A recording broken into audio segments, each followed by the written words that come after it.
श्री अर्जुन गणपतराव आंदळकर विद्यालय पुनवत या विद्यालयाचे सन्माननीय मुख्याध्यापक पाटील सर, त्याचबरोबर जाधव मॅडम, माने मॅडम, त्यांच्या जाऊबाई आणि कोळेकर मॅडम आणि सगळे लहान मला प्रिय असणारे सर्व विद्यार्थी आणि या पुनवत गावच्या सर्व महिला.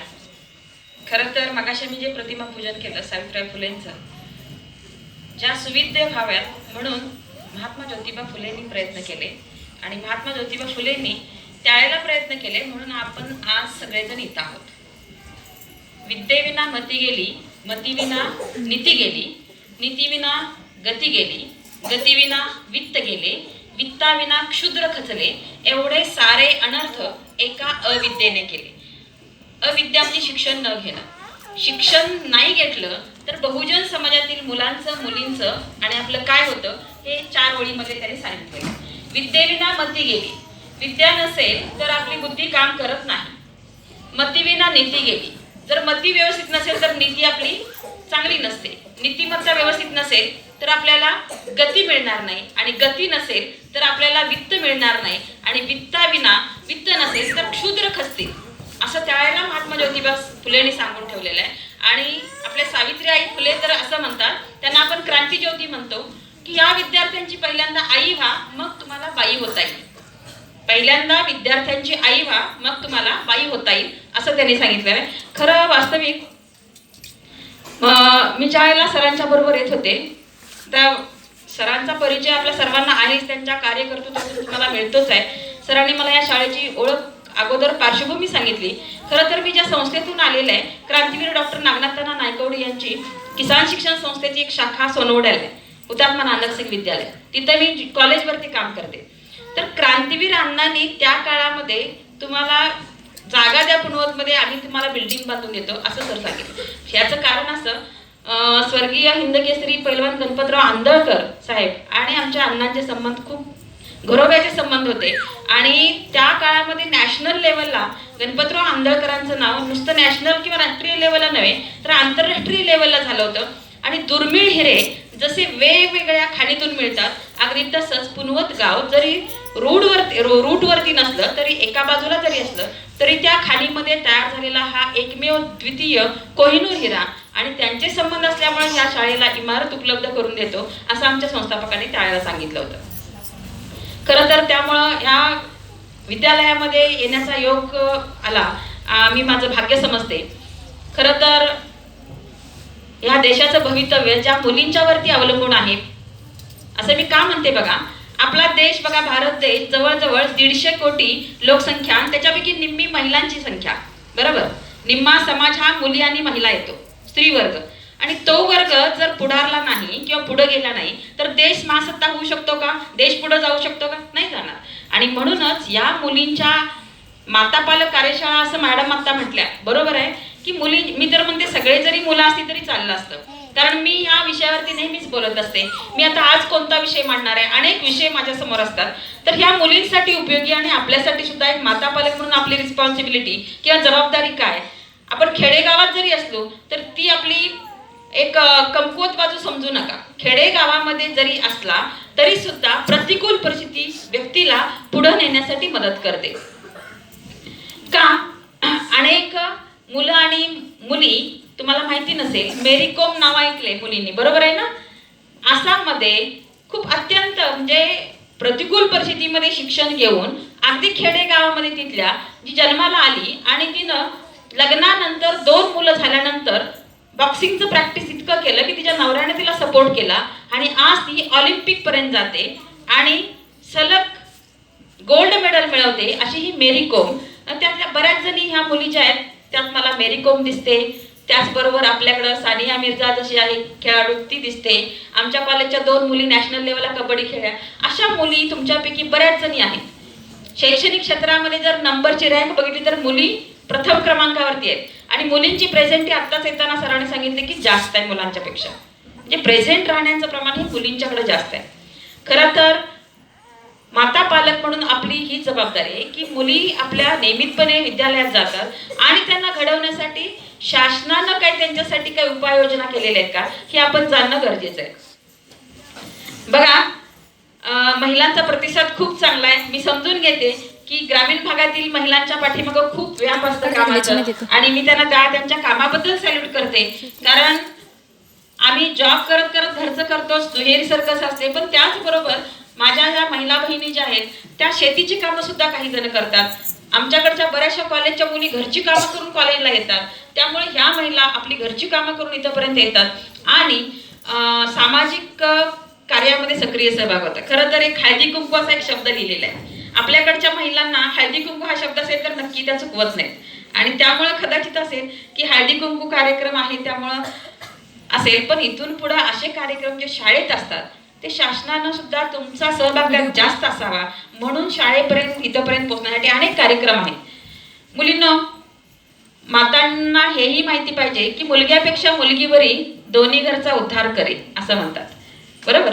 आता फक्त महिला वर्ग समोर आहे आणि मुलींचा म्हणून सांगते, आणि शिकलेली आई घर पुढे नेईल असंही म्हणतो आपण. जर आई थोडी जरी सुशिक्षित असेल तर तिला नेहमी मनापासून मनोमन वाटत असतं की माझे काही कच्चे बच्चे असतील किंवा 2 मुलं असतील तर ती चांगल्या प्रकारे त्यांनी शिक्षण घेऊन पुढे काहीतरी करावं. खरं तर आपल्याला, आपण ज्या परिसरात राहतो आपण खूप सौभाग्य आणि भाग्यवान आहोत. याचं कारणच असं आहे, आपण शिराळा तालुक्याच्या पश्चिम भागामध्ये जिथं कधीही दुष्काळ फारसा नसतो, पाणी थोडं तरीच असतं, थोडं तरी असतं, म्हणजे जिथं गारवा आहे आणि जिथं निसर्गानं भरभरून दिलेलं आहे अशा भागात आपण राहतो. त्यामुळे माणुसकीला इथं कमी नाही. आपल्या भागातली माणसं इतर तालुक्या आणि इतर जिल्ह्यांपेक्षा फार वेगळी असतात. हे तुम्हाला कधी जाणवतं? जेव्हा तुम्ही बाहेर जाता. अगदी आपल्या महाराष्ट्र राज्यातून दुसऱ्या राज्यामध्ये जाता. भारतामध्ये एकमेव चांगलं राज्य, 1 नंबरचा औद्योगिक क्षेत्रामध्ये मुलींनो, शैक्षणिक क्षेत्रामध्ये प्रगत राज्य म्हणून महाराष्ट्राला ओळखलं जातं. आणि महाराष्ट्रामध्ये त्यातला पश्चिम महाराष्ट्र, आणि पश्चिम महाराष्ट्रामध्ये परत सांगली जिल्ह्याचा पश्चिम भाग, आणि सांगली जिल्ह्यामध्ये शिराळा तालुका आणि शिराळा तालुक्याचा परत पश्चिम भाग. म्हणजे आपण खूप चांगल्या ठिकाणी राहतोय. बरोबर. खेडेगाव असणं ही काही कमकुवत बाजू नव्हे आपली. मुलींनो, खेडेगावातून सुद्धा खूप आपल्याला उंच भरारी घेता येते. झेपावणाऱ्या पंखाना परतीची तमा नसावी, झेपावणाऱ्या पंखाना परतीची तमा नसावी, नजरेत सदा नवी दिशा असावी, नजरेत सदा नवी दिशा असावी.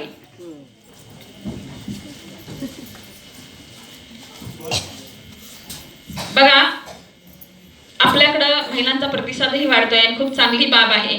महिलांचे बचत गट असतील, आशा सेविका काही असतात, काही अंगणवाडी सेविका असतात, प्राथमिक शिक्षिका, माध्यमिक शिक्षिका, या सगळ्यांच्या कार्यशाळा मी बऱ्याचदा घेते. जिल्ह्याला रिसोर्स पर्सन म्हणून काम करते, तालुक्याला करते. तेव्हा मला जाणवते की आपल्या व्यापातून अगदी काळजीपूर्वक येणाऱ्या आणि सिन्सिअरली काम करणाऱ्या खरं तर महिला असतात. मी तुम्हाला नेहमी म्हणते की मला ह्या पॉझिटिव्ह बाबीकडं किंवा चांगल्या बाबीकडे बघितले का असं म्हणावं वाटतं. जे सत्य सुंदर सर्वता आजन्म त्याचा ध्यास दे, दे सत्य सुंदर सर्वता आजन्म त्याचा ध्यास दे, तू बुद्धी दे, तू तेज दे, नवचेतना विश्वास दे. तुमच्याकडे बघितलं की नवचेतना मिळते, विश्वास मिळतो की खरंच या मुली काहीतरी नक्की करणार आहेत. आणि मला असं म्हणावंसं वाटतं की ह्यातल्या बऱ्याचशा मुली 10वी नंतर 12वी नंतर खूप काही पुढच्या क्षेत्रामध्ये चमकतील, कारण त्यांना मार्गदर्शन मिळते ह्या ऍक्टिव्ह असणाऱ्या महिलांच्याकडून, ऍक्टिव्ह असणाऱ्या या मॅडमकडून. मी असं म्हणते, वो खुद ही तय करते है मंजिल आसमानों की, वो खुद ही तय करते है मंजिल आसमानों की, परिंदों को नहीं दी जाती तालीम उड़ानों की, परिंदों को नहीं दी जाती तालीम उड़ानों की.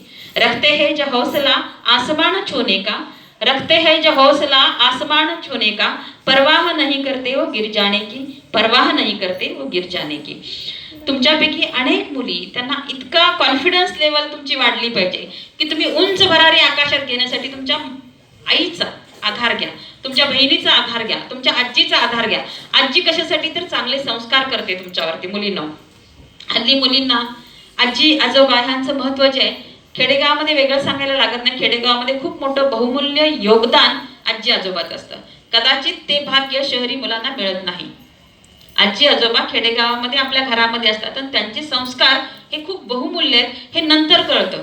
आणि त्यामुळे त्या आजी आजोबांचा रिस्पेक्ट करणं, कदाचित शहरामधले काही आजी आजोबा म्हणजे वृद्धाश्रमामध्ये असू शकतात, पण खेडेगावामध्ये तुम्हाला कुठेही वृद्धाश्रम पाहायला मिळणार नाही. आपली आजी आजोबा आपल्याच बरोबर असतात आणि ते जे संस्कार करतात ते कुठंही जगाच्या पाठीवर आपल्याला मिळत नाहीत. त्यामुळे तुमचे आजी आजोबा असतील, तुमचे आई वडील असतील, तुमची बहीण भावंड असतील, यांच्याकडून जी तुम्ही संस्कार मूल्य घेणार आहेत ती तुम्हाला आयुष्याची शिदोरी म्हणून पुढे आयुष्यभर पुरणार आहेत.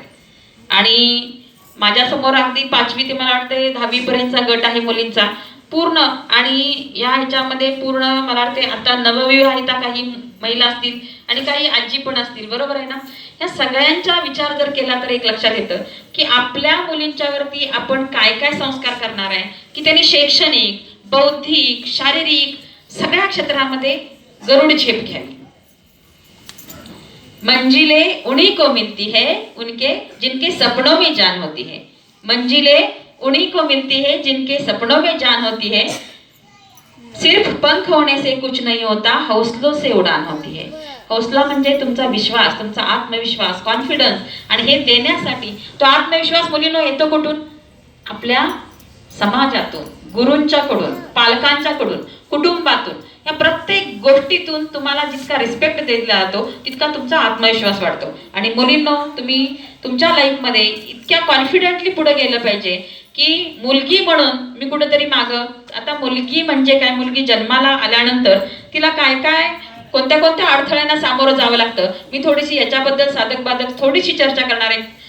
तर त्याच्यामध्ये पहिला जो अडथळा मुलींना येतो तो म्हणजे आईच्या गर्भात असतानाच ती मुलगा आहे का मुलगी हे चेक केलं जातं. आणि कायद्यानं आता त्याला बंदी आहे.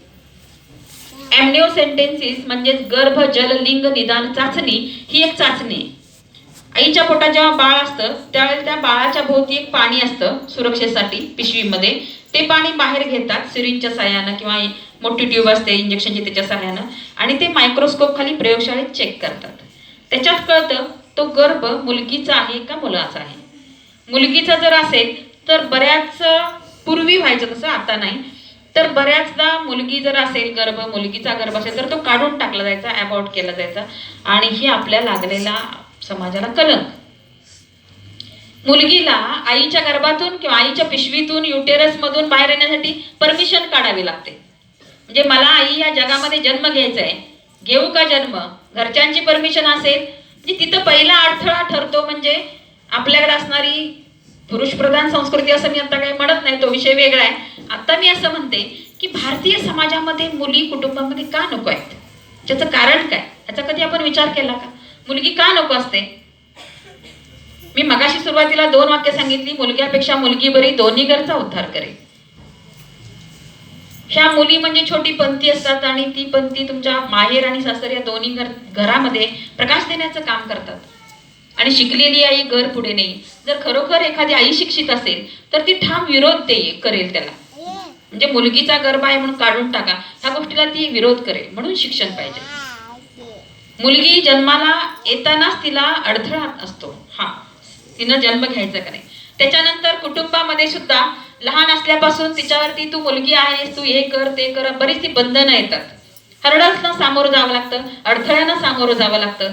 आणि त्यामुळं पुढं शिक्षण घेताना सुद्धा त्या मुलींच्यावरती अनेक निर्बंध लादले जातात. आणि पुढं सुद्धा त्यांच्या पंखातील बळ खरोखर जर सुशिक्षित आई असेल तर नक्कीच त्यांच्या पंखामध्ये बळ देण्याचं काम करेल. तू पाहिजे तेवढं शिक, तुझ्याकडे जर बुद्धिमत्ता आहे, तुझ्याकडे मानसिक आणि शारीरिक क्षमता आहे तर तुला जेवढं आवश्यक आहे, जेवढं पाहिजे स्वतःला सिद्ध करण्यासाठी, स्वतःची ओळख निर्माण करण्यासाठी तू पाहिजे तेवढं शिक, असे आपल्याकडं म्हणणाऱ्या माता निर्माण होतात शिक्षणातून. त्यामुळे आई सुद्धा सुशिक्षित असणं, जरी एखादी अडाणी आई जरी असली तरी सुद्धा तिचे विचार प्रगल्भ असतात आणि ती सुद्धा आपल्या मुलींना शिक्षण देण्यासाठी प्रभावित होते. आणि त्यासाठी असे विचार मंचावरील विचार ऐकणं गरजेचं असतं. बघा, मुलींनी पुढच्या आयुष्यामध्ये जिथं ती शिक्षण घेते त्या ठिकाणी सुद्धा आता बऱ्याच ठिकाणी मुलींच्यावरती, काही वेळेला तुम्ही आपल्या भागात नाही, आपला भाग खूप चांगला आहे म्हणून सुरुवातीला सांगितलं, इतर राज्यामध्ये परवा हैदराबादची घटना काही मातांच्या पर्यंत आली असेल, बरोबर, काही मुलींना पेपरमधून, न्यूजपेपरमधून वाचली असेल की डॉक्टर असणारी मुलगी तिच्यावरती अत्याचार केला आणि तिला जाळून टाकले.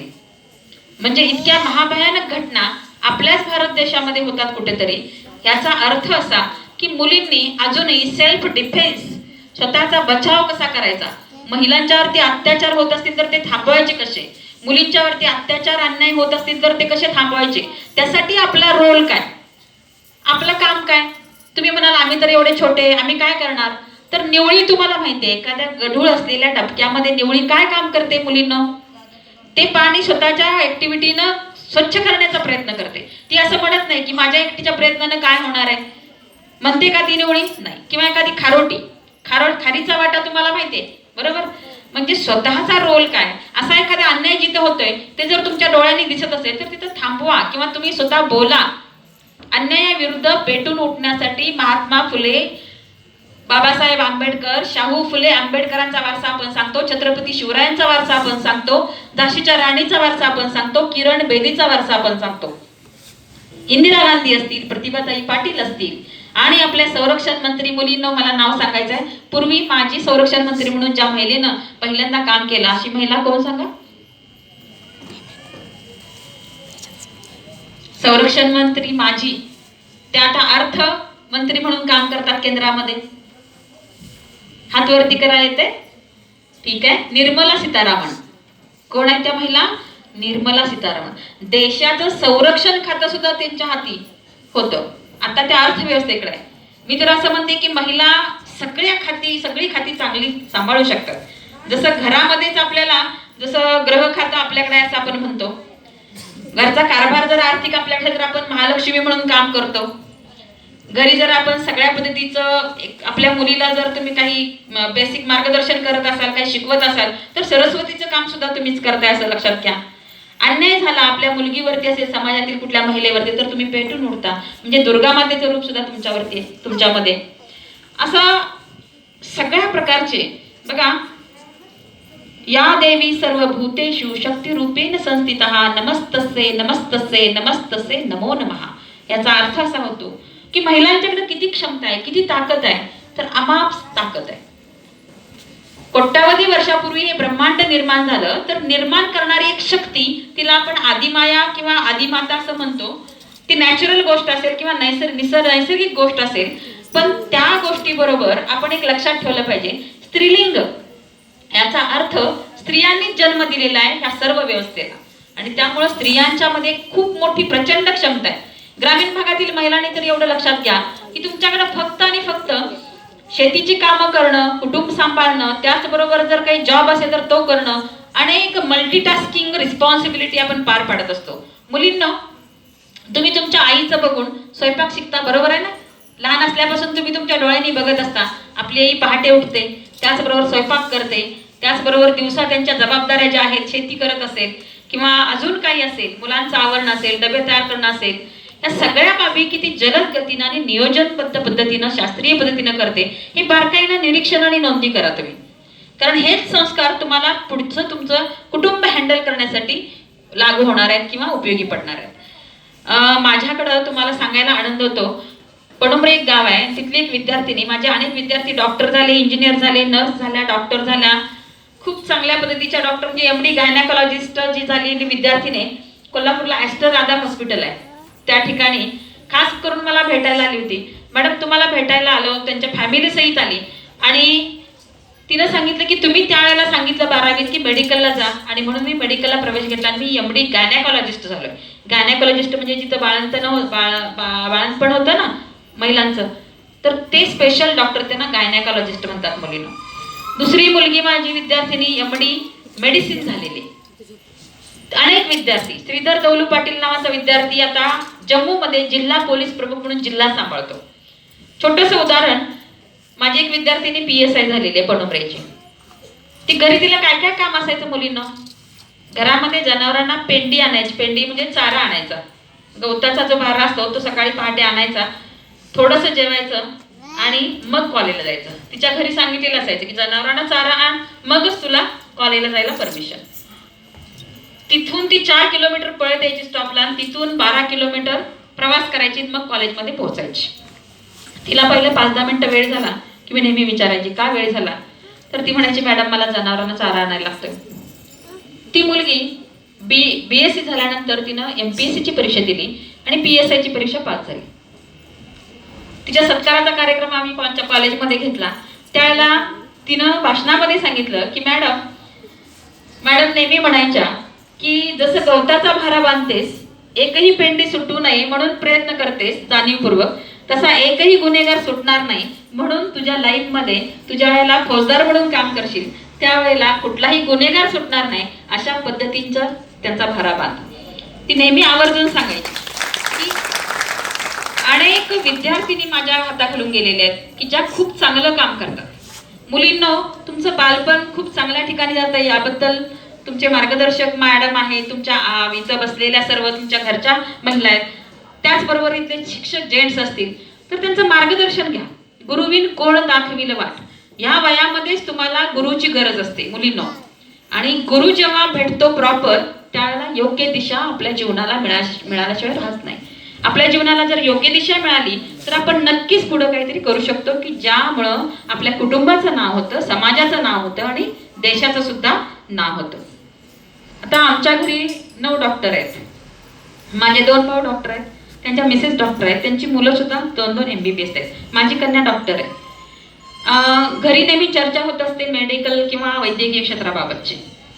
आणि माझं जे शिक्षण आहे, मी MSc झालेले आहे आणि BScला गोल्ड. ॲक्च्युली माझं पार्श्वभूमी थोडक्यात शैक्षणिक मी सांगते थोडक्यात. त्याचं कारण असं आहे की शैक्षणिक पार्श्वभूमीला काय महत्त्व असतं मुलींनो, तर मी नेहमी 4थीला माझा स्कॉलरशिपला नंबर होता, 7वीला राज्य गुणवत्ता यादीमध्ये होते, 10वीला मेरिटमध्ये, 12वीला स्टेट मेरिट स्कॉलरशिप आणि MSc पर्यंत नॅशनल मेरिट स्कॉलरशिप आणि BScला मी गोल्ड मेडल मला मिळालं, सुवर्ण पदक विद्यापीठामध्ये. मी आता विद्यापीठामध्ये सुद्धा टीचिंग किंवा लेक्चरशिप मला मिळू शकली असती, माझं क्वालिफिकेशन, कारण आउट ऑफ डिस्टिंक्शन आहे.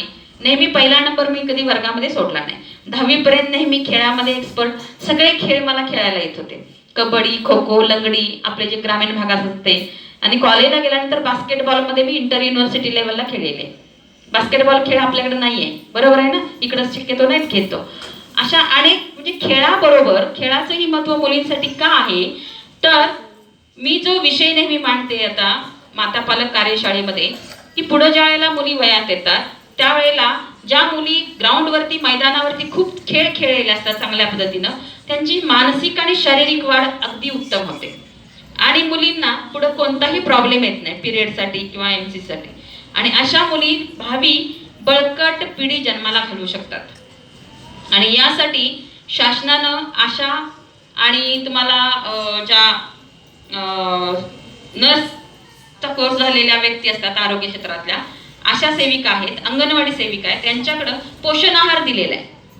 स्तनदा माता ज्या आहेत, स्तनदा माता म्हणजे बाळाला पाजणाऱ्या आई लोक, त्यांना पोषण आहार वाटला जातो, घरापर्यंत पोहोचला जातो तो. त्याचबरोबर ज्या प्रेग्नंट वुमन्स आहेत त्यांना सुद्धा आहार दिला जातो. म्हणजे शासन ही दखल कुठंपर्यंत घेतंय बघा. आईच्या पोटात बाळ आहे, त्या बाळाचं संगोपन चांगलं व्हावं, त्या बाळाला सर्व पोषक घटक मिळावे म्हणून त्या मातेला सुद्धा चांगला आहार दिला जातो, बरोबर आहे ना. आणि तो आहार शासनाकडून येतो आणि तो वाटण्याची जबाबदारी अशा सेविका, अंगणवाडी सेविकांच्याकडे असते. सगळ्यांना पोचतो का इथपर्यंत आहार तो किंवा अशा पद्धतीचं पोषण आहार? मला वाटते तुमच्यापैकी 6वी ते 8वी त्या मुलींना पोषण आहार असेल, बरोबर ना. आणि पोषण आहारामध्ये खिचडी, डाळ किंवा फळं असतील, केळी असतील असं देण्याचं आहे. आणि हे शासन जे आहे ते मुलांच्यावरती का खर्च करतं मुलींना? माझा आवाज येतो ना सगळ्यांना? ठीक आहे. कारण मुली ह्या आपल्या देशाचं भवितव्य आहे आणि ह्या मुलींचं भवितव्य घडण्यासाठी त्यांचं आरोग्य चांगलं राहिलं पाहिजे. मुलींना तुमचं आरोग्य चांगलं राहावं असं तुम्हाला का वाटतं? आपली प्राथमिक गरज आहे अन्न, वस्त्र, निवारा, आरोग्य आणि शिक्षण. पैकी आरोग्य आणि शिक्षण हे जे तुम्हाला मिळते ते चांगल्या क्वालिटीचं, चांगल्या दर्जाचं आहे का हे आपण स्वतःला प्रश्न विचारायचा. शिक्षण चांगलं मिळतंय, कारण मी जरी इथं हे तुमचं छोटं जरी युनिट असलं अत्यंत उत्कृष्ट युनिट आहे. कारण इथं अनेक उपक्रम सर मला म्हटले राबवले जातात आणि मॅडम लोक वगैरे बघितले की मला ह्या ऍक्टिव्ह पार्टिसिपेशन असतं मॅडमचं, बऱ्याचशा कार्यक्रमामध्ये बाहेर गेल्यानंतर दिसतं. याचा अर्थ असा तुमच्यापर्यंत काही ना काही देण्यासाठी नेहमी धडपडत असतात. जाधव मॅडम असतील, माने मॅडम असतील, म्हणजे तुम्हाला ह्या मॅडम सारख्या मॅडम भेटल्या की ज्या तुम्हाला बाहेर जे जे चाललेलं आहे शिक्षण क्षेत्रामध्ये ते तुमच्यापर्यंत पोहोचवण्यासाठी अगदी हिरिरीनं भाग घेतात. मग मुलींनो तुम्ही सर्व खेळामध्ये भाग घेता. सगळ्या स्पर्धा, स्कॉलरशिप असेल, NNMS असेल, बरोबर ना, स्पर्धा परीक्षेमध्ये भाग घ्यायचं. कारण पुढे गेल्यानंतर तुम्हाला UPSC आणि MPSC ह्या परीक्षा देऊ शकता तुम्ही, बरोबर आहे ना? MPSCचा लॉंग फॉर्म कोण सांगेल का मला तुमच्यापैकी? बरं ठीक आहे, महाराष्ट्र पब्लिक सर्व्हिस कमिशनच्या परीक्षा. आणि MPSC UPSCचा long form union public service commission. या दोन परीक्षांबरोबर जीवनाच्या अनेक परीक्षांना तुम्हाला सामोरं जायला लागणार आहे मुलींना. जीवनामध्ये कोणत्या कोणत्या परीक्षा असतात माहितीये का तुम्हाला? तुमच्या विवाहानंतर, लग्नानंतर प्रत्येक गोष्ट जुळवून घ्यावी लागते. आपला संसार टिकवत आपल्या पुढच्या मुलांचं संगोपन करण्यापर्यंत प्रत्येक परीक्षेला सामोरं जाण्यासाठी तुम्हाला तुमची बौद्धिक आणि शारीरिक क्षमता पणाला लावावी लागते. आणि ते संस्कार तुमच्या आईकडून आणि मातेकडून आणि तुमच्या कुटुंबाकडून घ्यायचे असतात, बरोबर? आताचं जर क्षेत्र बघितलं, शहरामध्ये जर आपण गेलो, कदाचित खेड्यातल्या मुली खूप सरस असतात, ते एखादी फॅमिली हँडल करू शकतात. आणि शहरामध्ये जर गेलं तर कदाचित मुलींना असं वळण लावलेलं असतं की तिच्या हातामध्ये सगळं रेडीमेड आई लोक देत असतात, नाश्त्यापासून जेवणापर्यंत. त्या मुलगीला कदाचित स्वयंपाक सगळा येईल तसं नाही. पण ग्रामीण भागातील माझ्या मुली अगदी पुरणपोळीचा स्वयंपाक सुद्धा करू शकतात. जे बेसिक नीड ज्या आहेत माणसाच्या, त्या परिपूर्ण एखादी पूर्ण फॅमिली हँडल करण्याची क्षमता ग्रामीण भागातील मुलींच्याकडे असते. आणि त्या मुलींनी स्वतःला कधीही कमी लेखू नये, असं माझं मत आहे. तुमच्यामध्ये तो कॉन्फिडन्स पाहिजे की जरी मी ग्रामीण भागामध्ये जन्माला आले तरी आपल्या ह्या कुटुंबाचं, शाळेचं आणि देशाचं नाव आंतरराष्ट्रीय लेवलला नेण्याची क्षमता माझ्यामध्ये नक्कीच आहे. कारण ह्या भागामध्ये जन्म घेतल्यानंतर मी नेहमी सांगते, भौगोलिक परिस्थितीच अशी आहे आपल्या भागातली की इथल्या मातीमध्ये विशिष्ट गुणधर्म आहे, इथल्या हवेमध्ये विशिष्ट गुणधर्म आहे. आणि इथं जन्माला आली मुलं जेनेटिक म्हणजे अनुवंशिक दृष्ट्या खूप स्ट्रॉंग असतात. ते स्वतःला फक्त ओळखायला कमी पडतात, कदाचित मार्गदर्शन कमी पडतं म्हणून. नाहीतर इथं असणाऱ्या पाण्यामध्ये असा गुणधर्म आहे की वारण्याचं पाणी आपण पितो, त्यामुळे वारण्याचे वाघ आणि वारण्याचे वाघिणी आपण अशा पद्धतीचं आपलं बिहेवियर पाहिजे. जिथं जाईल तिथं चांगल्या कामाचा ठसा उमटवण्याचं सामर्थ्य आपल्याकडे पाहिजे. मुलींनी एवढं लक्षात घ्या की तुम्ही प्रत्येक क्षेत्रामध्ये फक्त माध्यमाचा इफेक्ट होऊन द्यायचा नाही. प्रसार माध्यम, टीव्ही, मोबाईल, बरोबर ना? टीव्ही आणि मोबाईलचा जितका तुम्ही जास्त वापर कराल तितकं कदाचित तुमच्या पर्सनॅलिटी डेव्हलपमेंटमध्ये कमतरता राहून जाईल, तुमच्या व्यक्तिमत्व विकासामध्ये कमतरता राहून जाईल. मुलींनो, ज्या मुली नेहमी मोबाईलकडे अट्रॅक्ट होतात, ज्या मुली नेहमी आता मोबाईलमध्ये बघून, टीव्ही सिरियलमध्ये बघून, तसं डेकोरेशन करून, मी कॉलेजच्या मुलींना माझ्याकडे स्ट्रिक्ट रूल्स आहेत. मी स्वतः कधी मोबाईल माझ्या हातामध्ये येत नाही, माझ्या पर्समध्ये असतो केबिनमध्ये माझ्या. आणि कॉलेजला लेक्चरला येताना सुद्धा मी मोबाईल कधी जवळ ठेवत नाही. मी त्यामुळं त्यांना खूप मोठ्या नैतिक अधिकारानं मुलांना सांगते. खूप मोठी मुलं असतात आमच्याकडं आणि त्यामुळे त्यांना ऐकावंच लागतं. मॅडमच जर यूज करत नसतील आमच्या समोर मोबाईल, अगदीच महत्वाची काम असेल तर ठीक आहे, पण कंटिन्युअस जर मोबाईल जर बघायला लागला तर त्याच्यामध्ये आवश्यक आणि अनावश्यक बाबी जास्त बघितल्या जातात. आवश्यक बाबी, चांगल्या बाबी जरूर बघा, तुमचे शिक्षक त्या तुम्हाला सांगतीलच कोणत्या आहेत. पण अनावश्यक बाबी जर ह्या वयामध्ये मुलींनी जर बघायला सुरुवात केली, आणि सगळ्यात जास्त आत्ताच्या काळाची ही गरज मोठी आहे की जे जे म्हणून आपण काही वापरायचं आहे ते चांगलं आहे का वाईट आहे हे दुसरे अनुभवानं 4 पावसाळे जास्त त्यांनी खाल्लेले आहेत, म्हणून त्यांचं ऐका तुम्ही. 9वी 10वीच्या मुलींनी, 8वी 9वी 10वीच्या मुलींनी स्ट्रिक्टली हे फॉलो करा. ज्या वयामध्ये तुमचं जीवन घडायचं आहे त्या वयामध्ये जर तुम्ही अनावश्यक वापर केला तर ते बिघडून जातं. आणि मी असं म्हणते, पहा, एखाद्या काचेच्या भांड्यासारखं आपलं जीवन असतं. एकदा तडा गेला की नंतर त्याला कुठलीही ट्रीटमेंट नाही. त्यामुळे मुलींनी एक लक्षात ठेवायचं, असं म्हणतात, पहा, इफ यू, आता एक कोटेशन आहे, मी इंग्रजीत सांगते परत त्याचं मराठीत अर्थ सांगते. If you lost wealth nothing is lost. If you lost health something is lost. But if you lost character all things are lost. ह्याचा अर्थ कसा होतो मराठीमध्ये? If you lost wealth nothing is lost म्हणजे जर आपल्या एका संपत्तीची हानी झाली तर काही फारसं काही नाही. इफ यू लॉस्ट हेल्थ, आरोग्याचं जर नुकसान झालं तर आहे, विचार करण्यासारखी बाब आहे. पण जर कॅरेक्टर म्हणजे आपलं चारित्र्य जर बिघडलं किंवा चारित्र्य जर आपलं कुठेतरी त्याला बाधा आली तर ऑल थिंग्स आर लॉस्ट म्हणजे बाकीच्या सगळ्या गोष्टी झिरो. म्हणजे कॅरेक्टर मुलींच्या दृष्टीनं, महिलांच्या दृष्टीनं एकमेव युनिक अशी महत्वाची गोष्ट काय असते? कॅरेक्टर. चारित्र्य संपन्न मुली चारित्र्यसंपन्न महिला आणि चारित्र्यसंपन्न तरुण देश घडवू शकतात. आणि त्यामुळं पहिली प्राथमिकता हल्ली माता पालकांनी एक लक्षात ठेवायची की आपली मुलगी काय बघते मोबाईलला, चेक करा. तुम्हाला कळत नसेल, भावाला लक्ष द्यायला सांगा, वडिलांना लक्ष द्यायला सांगा. आणि मुलींनी स्वतःवरती काही रिस्ट्रिक्शन घालून घ्या की कुठलाही वाह्यात जाण्यासाठी अनेक प्रलोभन आहेत. टीव्ही सिरियल आताच्या ज्या बघितल्या मी कधीही टीव्ही सिरियल बघत नाही ऍक्च्युली. आता सध्या तर आमचा टीव्ही आम्ही बंद केलेला आहे. माझी मुलगी स्पर्धा परीक्षा UPSC एक्झामचे प्रिपरेशन करते, त्यामुळे टीव्ही घरी नाही, म्हणजे घरी आहे पण तो बंद आहे. याचं कारणच असं, आमचं बरंच डिस्कशन कसं असतं, नॅशनल जॉग्राफी, डिस्कवरी अशी चॅनेल आम्ही लावली तर टीव्हीला लावतो, आणि न्यूज चॅनेल्स, सिरियलची चॅनेल्स नाहीत. त्याचबरोबर सिरियल तुम्हाला माहिती आहे सगळ्यांना, सिरियलची नावं मला पण माहिती नाही, पण मी ऐकते बाहेरून काय काय ते बऱ्याच महिलांना माहिती. जर आई एखादी इंटरेस्ट घेऊन त्या सिरियल जर बघत असेल आणि कदाचित त्या सिरियलमध्ये अनेक विवाह दाखवत असतील एकाच व्यक्तीचे, बरोबर, आणि त्याच्यानंतर नको असलेले बरे सासू सून यांच्यामध्ये भांडण नसताना भांडणाचे वेगवेगळे प्रकार दाखवत असतील, तर मग आणि इंटरेस्ट घेऊन जर आपण जर बघत असो तर तेच मुलं आपले संस्कार जे आहेत ते उचलतात. आणि त्यामुळे आपल्या मुलांच्या समोर आपण टीव्ही बघायचा का नाही, किती बघायचा, किंवा कोणतं चॅनेल बघायचं किंवा काय बघायचं, हे थोडासा विचार करणं काळाची गरज आहे. कारण व्हॅल्यूज आर कॉट नॉट टॉट असं एक इंग्रजी म्हण आहे. म्हणजे काय, मूल्य ही सांगून नाही तर अनुकरणातनं मुलं शिकतात. आई वडील कसं वागतात त्याचं अनुकरण ते सहज करतात. त्यांना वेगळं सांगायची गरज पडते का तोंडानं? नाही. आपण फक्त आपल्या वागण्यातून आपली मुलं कशी चांगली घडतील यासाठी पहिल्यांदा आपलं बिहेवियर, आपलं वागणं काटेकोर, स्ट्रिक्ट आणि चांगलं जर असेल, नक्कीच तुमची मुलं त्यांना वेगळं काही सांगायची गरज पडणार नाही. ती मुलं हजारदा विचार करतील, आमच्या घरी किंवा माझे पालक जर असं वाईट काय बघत नसेल तर मला ह्याच्यामध्ये बंधन स्वतःला घालून घेतलं पाहिजे. असं बऱ्याचदा होतं. घरी बऱ्याचदा व्यसनाधीन पालक ज्यावेळेला असतात त्यावेळेला कदाचित त्या व्यसनाधीन पालक असणाऱ्या कुटुंबातील एखादा मुलगा सहज त्या गोष्टीकडे आकर्षित होऊ शकतो. ज्या घरी अल्कोहोल किंवा दारूचे व्यसन असणारी व्यक्ती असेल समजा चुकून दुर्दैवानं, तर त्या फॅमिलीचं सुद्धा बऱ्याचदा नुकसान होतच होतं.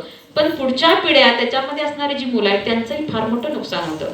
कारण ती मुलं नंतर नैराश्याच्या गर्तेतून अनेकदा अल्कोहोल किंवा दारूकडं ओढली जाण्याची शक्यता जास्त असते. म्हणून माता पालक असतील किंवा जेंट्स पालक असतील त्यांनी सुद्धा विचार केला पाहिजे की ही जे आहेत मातीचे गोळे आहेत हे लक्षात ठेवायचं.